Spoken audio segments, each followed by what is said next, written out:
Hello and welcome back to J.P.'s World of Wrestling. I'm your man JP. So we continue on with Mattel retro figures.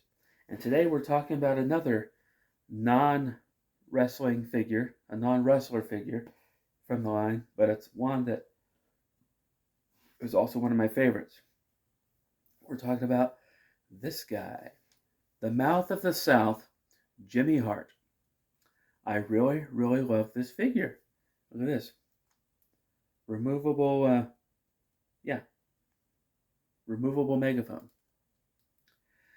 So Jimmy Hart came in Retro Wave number 2, which I received. It came in the with Nikolai Volkov and the Hart Foundation.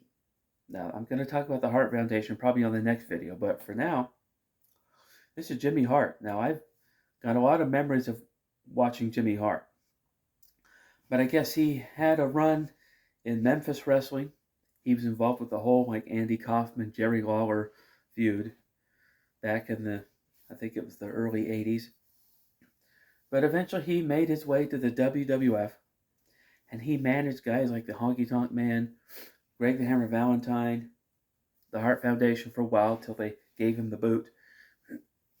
The Fabulous Rougeau Brothers, Money Incorporated, the Natural Disasters, the Nasty Boys. Man, he had managed a lot of guys in the WWF, a lot of tag teams. And he also managed a women's team, the Glamour Girls, which was Judy Martin and I forget the other one. I know one of them was Judy Martin. If one of you remembers the name of the other Glamour Girl, leave them in the comments below. But Jimmy Hart, yeah, he would bring this megaphone around and he would shout advice, encouragement to his wrestlers at ringside, and sometimes it would come into play as a weapon.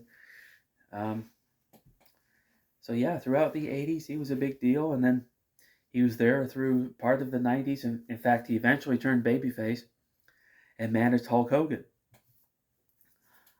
And so, but I remember at one point he got his hair cut by Brutus the Barber Beefcake in a match with the Honky Tonk Man and Brutus Beefcake. I think it was WrestleMania 4. But my Honky Tonk Man took a powder and he ran off, and Beefcake was able to get a hold of Jimmy Hart and cut his hair. And but yeah, so many matches Jimmy Hart was all involved in. I remember Hulk Hogan's last match in the WWF. It was at the King of the Ring, 1993.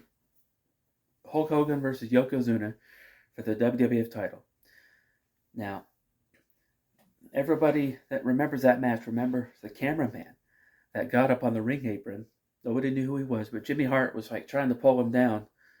The cameraman kind of kicked him away and then did the flash, like the flame, the fireball flash in Hogan's eyes that left Hogan kind of blinded, allowing Yokozuna to take advantage and win the match and beat Hogan.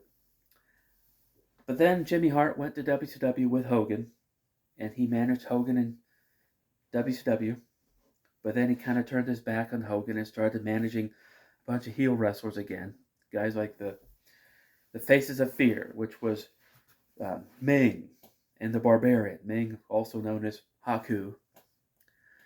And he started managing guys in WCW. And he had a good solid run there. And then he opened up his own restaurant in Florida. And I heard that it was pretty good. I don't think it's open anymore. I think now he mostly hangs out at Hulk Hogan's bar and restaurant I think it's in Clearwater, Florida, where Hogan lives. But I hear that Jimmy Hart's there all the time. Jimmy Hart still makes appearances at independent wrestling shows. He still looks pretty good. He still looks like he's pretty healthy. And so, I mean, it's always good to see him. So, yeah, once again, Jimmy Hart. Cool figure. Love it. And that is going to do it for this video. Now, if you're new here, go ahead and like and subscribe.